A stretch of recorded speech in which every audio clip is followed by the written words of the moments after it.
नाज़रीन आदाब, मैं रदा खानम आपका खैर मकदम करती हूँ सियासत टीवी के special programme review of newspaper में। सियासत टीवी आपके लिए लेकर आया अखबार से रिलेटेड एक ऐसा प्रोग्राम जिसमें हम आपको आज के अखबार की अहम खबरों के बारे में बताएंगे। इसमें सिर्फ अखबार ही नहीं, इसमें सोशल मीडिया और न्यूज़ चैनल पर जो खबरें चलती हैं उनके बारे में तफसील से आपसे बात करेंगे।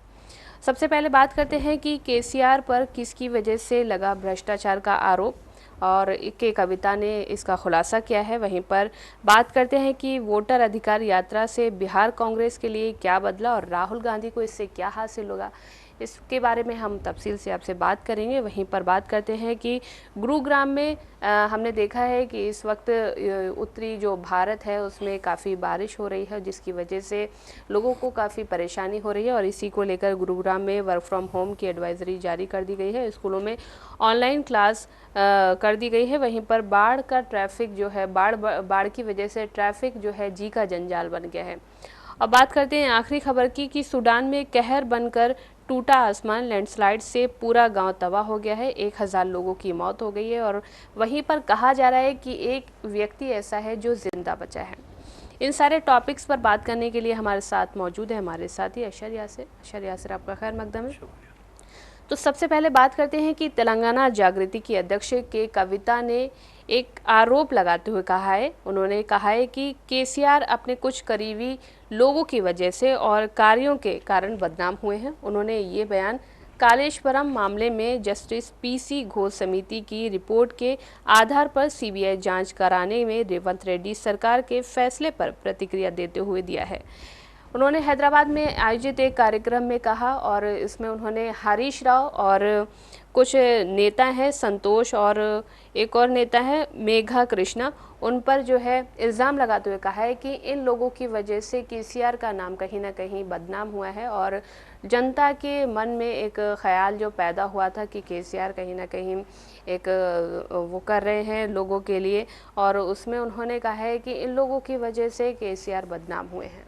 देखिए, सबसे बड़ी बात तो ये कि अभी हाल ही में खबर ये आई थी कि कविता के यहाँ से जाने के बाद अभी ये बाहर गई हुई थी और उस दौरान एक कोई अध्यक्ष पद था जिससे उन्हें हटा दिया गया था।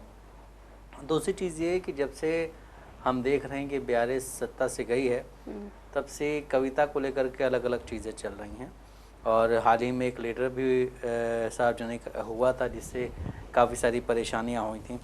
उसमें भी उन्होंने केसीआर के जो करीबी लोग हैं उनको मतलब सही नहीं बताया था केसीआर के लिए। अपनी ही पार्टी से सवाल पूछा था उन्होंने, अपनी ही पार्टी सवाल पूछा था, लेकिन अभी उन्होंने कहा है कि कालेश्वरम का एक छोटा सा हिस्सा ढह गया था और तेलंगाना के मुख्यमंत्री रेवंत रेड्डी ने सारा दोष केसीआर पर बढ़ दिया।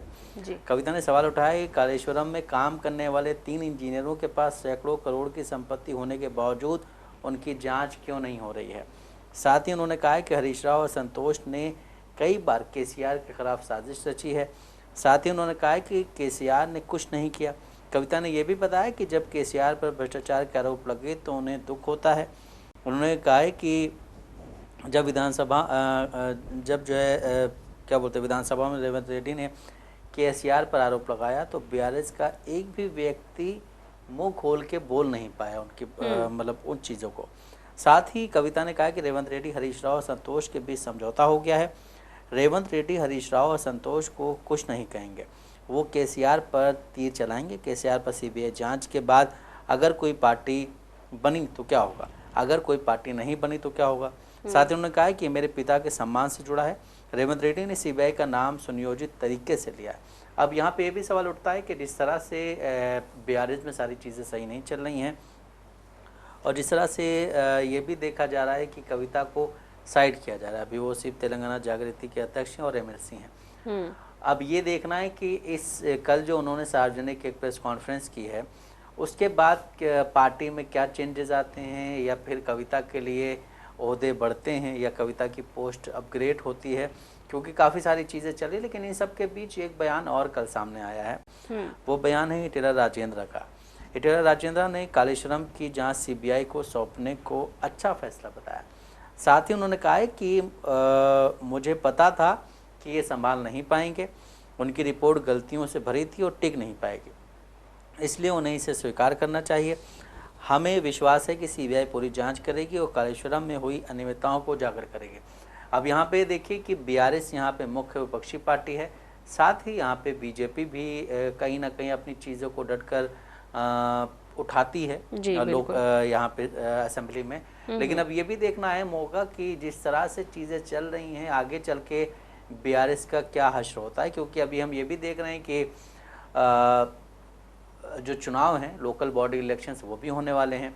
क्या ये जो कविता ने कल प्रेस कॉन्फ्रेंस की है, या फिर जो चिट्ठी वायरल हुई थी, या फिर कविता को जो एक अध्यक्ष पद से हटाया गया था, उन सब का असर बीआरएस पे पड़ेगा कि नहीं? क्योंकि एक तरफ ये भी देखा जा रहा है कि केसीआर जो हैं वो नज़र नहीं आते हैं, केटीआर ही सारी चीज़ों को हैंडल करते हैं। अगर केटीआर नहीं होते हैं तो हरीश राव सारी चीज़ों को हैंडल करते हैं। लेकिन अब सबसे बड़ी समस्या ये हो गई कि कविता के लिए उन्होंने क्या छोड़ा, या कविता को किस चीज़ के लिए रखा गया। क्योंकि आप देखिए कि वो एमपी रही हैं, उसके बाद एमपी हारने के बाद वो फिर क्या बोलते हैं एमएलसी हो गई। अब रीज़न ये है यहाँ पे कि उनके द्वारा जो आरोप लगाए गए हैं उसमें कितनी सच्चाई है। रीज़न ये कि अगर आप अंदर हैं तो आपको पता है कि क्या क्या चीज़ें गड़बड़ हो रही हैं, कौन कौन लोग आपको जो है आपका साथ उस वक्त छोड़ सकते हैं जब आप पे कोई मुसीबत आ जाए। क्योंकि हमने देखा है हिंदुस्तान की पॉलिटिक्स में ऐसा होता रहा है कि जब आपके बहुत करीबी नेता होते हैं, लेकिन जब भी कोई परेशानी आप पे आती है सबसे पहले वही अपना रास्ता देखते हैं कि हम यहाँ से अलग हो जाएं। और ये चीज़ें हिंदुस्तान की पॉलिटिक्स में आप जब भी पढ़ें तो ऐसी चीज़ सामने आ जाएंगी। लेकिन सबसे अहम चीज़ ये कि सीबीआई जांच जब होगी तो उसमें अगर केसीआर दोषी पाए जाते हैं तो पार्टी का क्या स्टैंड रहेगा, पार्टी का बिखराव भी होने की यहाँ पे जो है लोगों में कयास लगाए जा रहे हैं कि पार्टी बिखर सकती है। क्योंकि एक तरफ कविता जो है वो अपनी बातों को लेकर अडिग हैं, दूसरी तरफ कार्यकारी अध्यक्ष केटीआर जो हैं वो केसीआर के ऊपर कहीं ना कहीं अपने आप को अभी तक पेश करने की कोशिश कर रहे हैं। और जिस तरह की उनकी पॉलिटिक्स रहती है, जिस तरह की उनकी बातचीत जो रहती है, उससे भी लोग काफ़ी प्रभावित होते हैं। लेकिन सबसे अहम चीज़ ये है कि अब जब कविता वहाँ पे आके खड़ी हो गई हैं तो अब केटीआर के लिए भी एक समस्या पैदा हो जाएगी। अगर बात करें हरीश राव की या और जो बीआरएस के लीडर्स हैं उनको तो अभी छोड़ते हैं, लेकिन सबसे अहम चीज़ ये है कि जब बीआरएस के लिए केटीआर और कविता दोनों एक साथ खड़े होंगे और दोनों की बातें कहीं ना कहीं अलग होंगी, दोनों का जो अपना बात क्या बोलते हैं पार्टी के लीडर्स पे जो उनका भरोसा है वो अलग होगा, तो शायद इस पार्टी बिखर भी सकती। क्योंकि अभी हमने देखा जिस तरह से चुनाव हुआ 2023 का विधानसभा का चुनाव हुआ, उसके बाद हमने ये भी देखा बहुत सारे लोग जो है बीआरएस छोड़ करके कांग्रेस में चले गए। अब ये भी देखना अहम होगा कि अब अगर इसमें टकराव होता है, टूट फूट होती पार्टी में, तो फिर क्या एक नई पार्टी बनेगी या फिर जो यहाँ की और पार्टियां उसी में लोग जाएंगे? देखिए बीआरएस यहाँ की बहुत पुरानी पार्टी है यासिर, और बीआरएस में 3-4 लोगों का बहुत अहम रोल है। एक केसीआर हैं, हरीश राव हैं, केटीआर हैं और के कविता हैं। अब और ये चारों लोग ही एक परिवार से ताल्लुक़ रखते हैं। अब चारों में जब पारिवारिक कलह ही सामने आ रही है लोगों के, तो कोई और जुड़ने का सोच भी नहीं सकता है उसमें। देखिए 10 साल तक आप सत्ता में रहे हैं और 10 साल में जब देखिए सत्ता में होते हैं तो चीज़ें नज़र नहीं आती, लेकिन जब आप सत्ता से बाहर जाते हैं तो आपको काफ़ी सारी चीज़ें नज़र आती हैं। जो आपके लो पॉइंट हैं वो नज़र आते हैं कि लूज पॉइंट हमने कहाँ पे क्या किया था। अब जब आपके परिवार में ही ऐसी चीज़ें खड़ी हो जाती हैं, परिवार के सदस्य ही आपसे खुश नहीं होते हैं, तो शायद फिर आपकी पार्टी जो है वो टूट सकती है। लेकिन अब इसमें यह भी है कि अगर केसीआर जो हैं कविता को और हरीश राव को और केटीआर को अपने पास बुला करके समझाएंगे तो भी शायद चीज़ें संभल जाएं। क्योंकि हमने देखा कि जब से वो लेटर वाली बात सामने आई है उसके बाद से चीज़ें सही चल नहीं रही हैं, और उसके बाद फिर कविता भी बहुत कम इधर रह रही हैं। अभी काफ़ी टाइम पहले वो चली गई थी, अब आई, वो आने के बाद ही उन्होंने एक बड़ा खुलासा किया है। और ये कुछ जो लीडर्स के बीआरएस के हैं जिन पे जनता अपना विश्वास जताती है, उन्हीं पे उन्होंने आरोप लगाया कि हरीश राव पे जनता जो है काफ़ी विश्वास करती है। हेल्थ मिनिस्टर थे, फाइनेंस मिनिस्टर थे, काफ़ी सारी चीज़ें थी उनके पास। इस वक्त जो आरोप लगाए गए हैं उससे कहीं ना कहीं जो हरीश राव उनकी छवि तो खराब हो ही रही है, साथ ही साथ आपकी पार्टी की भी छवि खराब हो रही है। जी, तो इस वक्त देखा जा रहा है कि देश की राजनीति में बहुत ही ज़्यादा उथल पुथल हो रहा है। इधर अगर हमने जो तेलंगाना की बात की कि बीआरएस में सब कुछ ठीक नहीं चल रहा है, और अगर तेलंगाना की राजनीति की बात करें तो कांग्रेस में भी इस वक्त कुछ अच्छा नहीं चल रहा है। और कांग्रेस की बात करें तो कांग्रेस के जो मुख्य लोग हैं, जो राहुल गांधी है, वो भी इस वक्त उनकी बिहार की जो यात्रा थी, वोटर अधिकार यात्रा, वो भी ख़त्म हो चुकी है, जो उन्होंने 17 तारीख से शुरू की थी। और कल इसका पटना के गांधी मैदान में समापन भी हुआ और कई सारे हमने देखे कि विपक्षी नेता भी आए और उन्होंने लोगों को संबोधित भी किया। और सबका यही कहना था कि चुनाव में वोट चोरी हुई है और वोट चोरी के माध्यम से हमारे यहाँ जो सत्ता काबिज है, जो सत्ता में लोग बैठे हुए, वो यहाँ पर वोट चोरी के माध्यम से बैठे हुए। और उन्होंने कहा कि हम हमेशा इसके लिए आवाज़ उठाते रहेंगे। लेकिन वहीं पर राहुल गांधी ने कुछ हटकर कहा। उन्होंने पहले जिस तरीके से कहा था कि हम एटम बॉम्ब फोड़ेंगे, और उन्होंने वो करके दिखाया। उन्होंने वोट चोरी का जो पूरे खाका था वो तैयार किया। कर्नाटका के जो लोग थे, कर्नाटका के कुछ घरों का उन्होंने खाका तैयार किया था कि एक घर में कई सारे वोटर्स दिखाई दिए थे। और वहीं पर उन्होंने महाराष्ट्र में भी वो जो चुनाव हुए थे, उन्होंने धांधली का उसमें आरोप लगाया। उन्होंने कहा कि हम कुछ टाइम में जो है इसका भी खाका तैयार करेंगे। और कल उन्होंने एक बात की कि हाइड्रोजन बॉम्ब फोड़ेंगे। जिस तरह के से उन्होंने पहले कहा था कि एटम बॉम्ब फोड़ेंगे, इस बार उन्होंने हाइड्रोजन बॉम्ब का जो है जिक्र किया है। और उन्होंने जो विपक्षी नेता है उनको भी सतर्कता बरतते हुए कहा है कि आप इस चीज़ से सतर्क रहें और कभी ना कभी हम जो है इन सारी चीज़ों को जनता के सामने लेकर आएंगे। देखिए, हाइड्रोजन बम वाली जो बात थी उसके बाद बीजेपी के काफ़ी सारे लीडर्स के बयान सामने आए थे। और उसमें कल एक और बयान सामने आया था जीतन राम मांझी का, जो केंद्रीय मंत्री हैं। उनका कहना था कि पहले एटम बम फोड़कर क्या हुआ, चींटी तक नहीं मरी, हाइड्रोजन बम फूटेगा तो क्या हो जाएगा। संविधान के मुताबिक जो यहाँ मतदाता नहीं होने की संविधान के मुताबिक जो यहाँ का मतदाता नहीं होना चाहिए, उसे चुनाव को प्रभावित नहीं करने दिया जाएगा।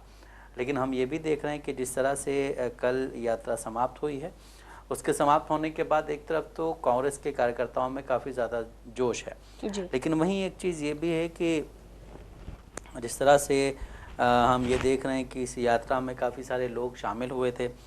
कांग्रेस का ये आत्मविश्वास आरजेडी अध्यक्ष लालू यादव और तेजस्वी यादव के लिए भारी भी पड़ सकता है। अब ये खबर ये भी आ रही कि सूत्रों के मुताबिक कांग्रेस के रणनीतिकार अब बिहार में अपने लिए 90 सीटें चाहते हैं। सोमवार को कांग्रेस के कुछ राष्ट्रीय नेताओं ने पटना के एक होटल में अपनी अनौपचारिक बैठक की थी, जिसमें इस तरह की चर्चा हुई थी। बैठक में राष्ट्रीय स्तर के कुछ नेताओं ने अब 70 की जगह 90 सीटों पर चुनाव लड़ने का प्रस्ताव रखा है। अब सबसे अहम चीज़ ये हो गई है कि आपने वोटर यात्रा निकाली, वोटर अधिकार यात्रा निकाली, उसमें आपने देखा कि तेजस्वी यादव आपके शाना बशाना रहे जी।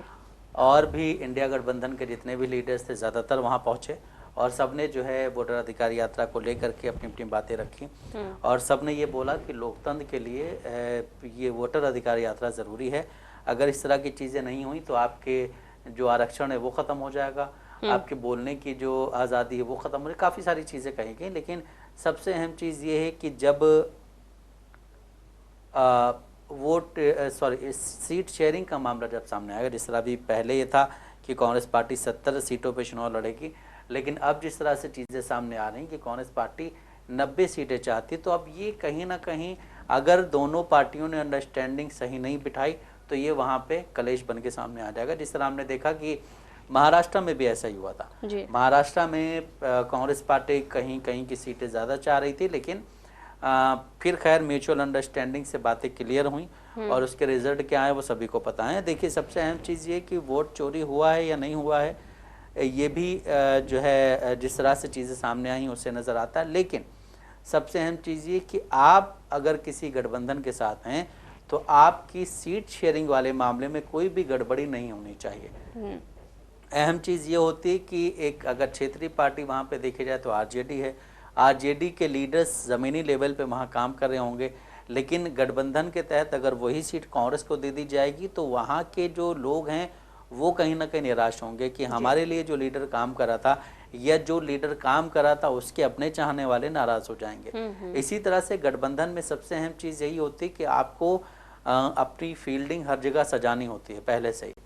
रीज़न ये हमने देखा कि अभी जो हरियाणा का चुनाव हुआ था, आम आदमी पार्टी से गठबंधन ना होने का एक सबसे बड़ा रीज़न ये भी था कि सीट शेयरिंग के लिए कांग्रेस कुछ ज़्यादा सीटें मांग रही थी या और आम आदमी पार्टी वहाँ की सीटें मांग रही जहाँ की कांग्रेस सीटें मांग रही थी।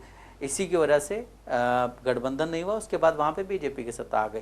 अब देखना ये भी अहम होगा कि यहाँ पे अभी तक सब कुछ ठीक ठाक चल रहा है, दोस्ती बहुत अच्छी चल रही दोनों की, और इंडिया गठबंधन के जितने भी लीडर्स हैं सबका यही कहना है कि इस बार जो है एनडीए की सरकार यहाँ नहीं आएगी। लेकिन सबसे अहम चीज़ ये कि जब सीट शेयरिंग का मामला आएगा, अभी हमने देखा एक खबर और आई थी कि राहुल गांधी के मन में शायद कुछ शंकाएं हैं कि वो तेजस्वी यादव को मुख्यमंत्री नहीं बनने देंगे। उन्होंने क्लियर भी नहीं किया था, क्लियर भी नहीं किया।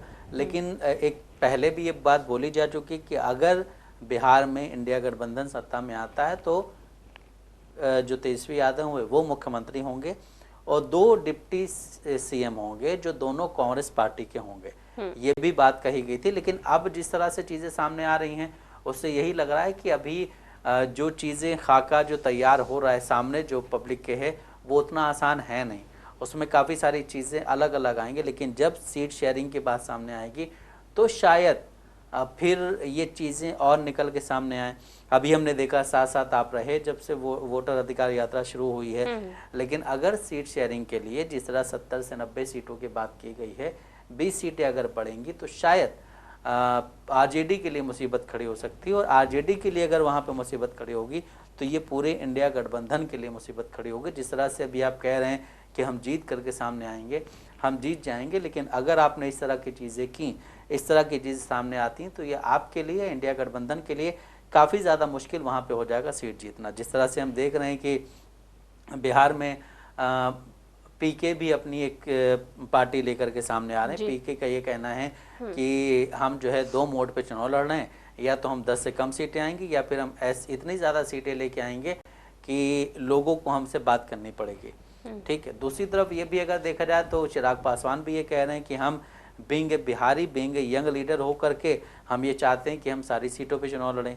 आप केंद्र सरकार में जो है वो एनडीए के साथ में है, लेकिन अब बीजेपी, अमित शाह जो हैं वो किस तरह से उन्हें शांत कराएंगे ये उनकी अपनी मर्जी है, वो उनकी अपनी सरदर्दी है। लेकिन सबसे अहम बात ये है कि अगर पीके भी अधिक रहे वहाँ पे, और एमआईएम का जिस तरह से रुख सामने आया है अभी कि राहुल गांधी की जो यात्रा चल रही थी उसमें पोस्टर लेकर के उस पोस्टर्स पे लिखा हुआ था या तो हमें गठबंधन में लो, या फिर जो चीज़ें लिखी हुई थी उस पर कि हम वोट नहीं मिलेगा, ये वो बहुत सारी चीज़ें लिखी हुई थी। अब ये भी देखना अहम होगा कि एमआईएम कितनी सीटों पे अपने कैंडिडेट खड़े करेगी। अब अगर आपने वहाँ पे 70 और 90 वाला 20 सीटें वाला जो मामला है उस पर अगर आप अडिग रहे और आरजेडी भी अपनी बातों पे अडिग रही तो शायद आपके लिए मुसीबत खड़ी हो सकती। सबसे अहम चीज़ ये होती, कांग्रेस पार्टी को अभी ये सोचना चाहिए कि हमें जो है कहीं पे भी सरकार, जिस तरह हमने देखा अभी जम्मू कश्मीर की चीज़ जो सामने आई थी कि वहाँ पे उमर अब्दुल्ला जो थे वो मुख्यमंत्री बनाए गए और आपने बोला कि हम कोई मंत्री पद नहीं लेंगे, हम आपको सपोर्ट कर रहे हैं। इसी तरह से जो क्षेत्रीय पार्टियां होती हैं उसमें आपको अगर 2 सीटें कम मिलें तो आपको मान जाना चाहिए। हाँ, आप लोकसभा में अपनी मनमानी कर सकते हैं, लेकिन विधानसभा में क्योंकि क्षेत्रीय पार्टी वहाँ पे, क्षेत्रीय पार्टी के जो लीडर्स हैं वहाँ पे काफ़ी समय से काम कर रहे हैं, आपकी पार्टी के भी लीडर्स काम कर रहे हैं, इसकी कोई वो नहीं है। बट जो क्षेत्रीय पार्टी होती है उसका ज़्यादा होल्ड होता है वहाँ पे, क्योंकि उसको किसी भी बात के लिए दिल्ली नहीं जाना पड़ता। अगर तेजस्वी यादव को कुछ बात करनी होगी, कोई फैसला करना होगा तो उन्हें दिल्ली नहीं आना होगा। लालू यादव वहाँ पे मौजूद हैं तो लालू यादव से ही बात। लेकिन अगर आपको जो वहाँ पे कांग्रेस के लीडर्स हैं उनको अगर कोई फैसला करना होगा तो उन्हें दिल्ली आना पड़ेगा। जिस तरह हम देखते हैं कि तेलंगाना में जब से सरकार बनी है रेवंत रेड्डी को बार बार दिल्ली जाना पड़ रहा है जी। रीज़न ये है कि हाईकमान जो है आपका दिल्ली में है, लेकिन वहीं जब बीआरएस की यहाँ पे सत्ता में थी, यहाँ सत्ता थी तो बीआरएस को कहीं जाना नहीं पड़ता था। बीआरएस के कोई भी लीडर अगर कोई प्रस्ताव लेके आते तो यहीं जाकर के फार्म हाउस में चीज़ें क्लियर हो जाती थी। अब सबसे अहम चीज़ ये है कि अगर इन्होंने 70 और 90 वाली चीज़ें शुरू की और उसमें कोई कॉन्फ्लिक्ट पैदा होता तो इंडिया गठबंधन के लिए ये काफ़ी ज़्यादा मुश्किल भरा हो सकता है जी। हालांकि जैसा कि आपने बताया, जिक्र किया कि दिल्ली में भी ऐसा हुआ था और हरियाणा में भी ऐसा हुआ था, महाराष्ट्र में भी ऐसा हुआ था, और हमने देखा था कि अभी दोस्ती भले ही बहुत अच्छी चल रही है अखिलेश यादव और तेजस्वी यादव और राहुल गांधी की, लेकिन जब हमने देखा था कि यूपी में चुनाव हुए थे ऐसे, तो इसी तरह का कुछ इंटरफेस सामने आया था कि वो भी ज़्यादा सीटों की मांग कर रहे थे, लेकिन फिर बाद में हुआ क्या कि जो गठबंधन था वो टूट गया। अखिलेश यादव अलग हो गए, राहुल गांधी अलग हो गए। उस टाइम की भी हमने वीडियो देखी थी कि अखिलेश यादव राहुल गांधी के बारे में क्या क्या बोल रहे थे उस वक्त में। देखिए, इस वक्त जो पॉलिटिक्स है उसमें कांग्रेस पार्टी को सबसे ज़्यादा ये चाहिए कि अगर आप क्षेत्रीय पार्टी को ज़्यादा तरजीह देंगे स्पेस नहीं देंगे तो आपके लिए मुसीबत खड़ी हो जाएगी। जिस तरह अभी आप देखिए कि अगले साल जो है वो पश्चिम बंगाल का चुनाव होने वाला है, ठीक है, उसके अगले साल उत्तर प्रदेश का चुनाव होने वाला है। तो आपको ये सारी चीज़ें सोच करके आगे चलना होगा कि अगर इंडिया गठबंधन बिहार में जीतता है तो नो डाउट जो केंद्र सरकार की कुर्सी है, पीएम नरेंद्र मोदी की कुर्सी है, उस पर थोड़ा सा फर्क पड़ेगा, ठीक है। लेकिन अगर आप इस तरह से अपनी मनमानी करते रहे, क्षेत्रीय पार्टियों को बिल्कुल तरजीह नहीं दी गई, तो शायद वो सीट उनकी बरकरार रहेगी और आप यहाँ पे हारते रहेंगे। जी, हालांकि हमने देखा कि कल वोटर अधिकार यात्रा का जो आखिरी दिन था उस समय में हमने देखा कि बहुत सारे क्षेत्रों के लोग वहां पर आए हुए थे और मीडिया से बात भी कर रहे थे। वहीं पर एक व्यक्ति था जो कटिहार से आया हुआ था, तो उन्होंने अपना दुख बताते हुए कहा कि आधा कटिहार जो है बाढ़ के पानी में डूबा हुआ है और वो कहीं ना कहीं नीतीश कुमार से हताश और निराश नजर आए। उन्होंने कहा कि यहाँ पर जो एसआईआर का मुद्दा उठाया जा रहा है तो एक तरफ हम अपने कागज़ बचाएं या हम अपने आप को बचाएं या अपना काम बचाएं। और उन्होंने नीतीश कुमार पर एक और इल्ज़ाम लगाया। उन्होंने कहा कि नीतीश कुमार कहीं ना कहीं तुगलकी फरमान जारी कर रहे हैं। देखिए, सबसे अहम चीज़ ये कि कांग्रेस पार्टी को, इंडिया गठबंधन को अभी ये सोचना होगा कि इस वक्त बिहार में नीतीश कुमार के लिए जो है लोगों के बीच जो गुस्सा है वो ज़्यादा बढ़ गया है, ठीक है। तो उसका फ़ायदा भी उठाना चाहिए। उसका फ़ायदा उठाने के लिए कि आपको मिलजुल के काम करना होगा, यानी कि हम मतलब बड़ी पार्टी, पुरानी पार्टी हैं तो हमको ज़्यादा सीटें चाहिए। वो सीटें आप देखिए जहाँ पे उनका कैंडिडेट अगर नहीं जीतेगा तो आप सवाल कर सकते हैं, अगर नहीं जीतता है वहाँ पे वो, तो आप सवाल कर सकते हैं, बिल्कुल, ठीक है, बाद में। लेकिन अभी अगर आप लड़ेंगे तो वहाँ पे आप मतलब आपका हारना और ज़्यादा आसान हो जाएगा। जी, तो जैसा कि नाजरीन आपने देखा कि हमने आपको न्यूज़पेपर के ज़रिए हम खबरों से रूबरू कराए। ऐसी ज़रूरी खबरों से रूबरू होने के लिए हमारे साथ इस प्रोग्राम से जुड़े रहें। और अगर आपकी इस प्रोग्राम से रिलेटेड कोई भी राय है तो हमें कमेंट बॉक्स में ज़रूर लिखें। इसी के साथ हमारा प्रोग्राम ये ख़त्म होता है। मुझे और मेरे साथी अशर यासर को इजाज़त। आप बने रहें सियासत टीवी के साथ। अल्लाह हाफ़िज़।